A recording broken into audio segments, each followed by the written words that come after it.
Hi, in this video I'm going to show you how you can find liquidity swings. Okay, so we're going to use a free indicator in TradingView that is going to help us find liquidity swings. So all you need to do is simply click on the indicators, okay, and simply search for liquidity swings by Lux Algo. So we're going to click on this, and once you click on it, click here and it's going to be added to the chart. So these we are currently seeing here are liquidity swings. So this liquidity swings indicator, it highlights swing areas with large trading activity for you to find accumulation or distribution zones, as well as trade support and resistance.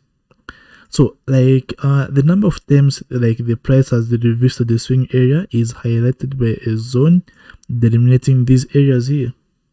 Okay, so additionally, like the accumulated volume within this swing area is highlighted by labels. So the labels are these numbers that you are seeing below here, okay, on the chart. So this indicator is actually going to save you time of having to like manually draw and label this stuff. So it does everything for you, so that you can focus on saving time and finding good entries. So this is it about this video. Remember to sign up with my recommended forex broker, which is Morgan Markets. The link is in the description.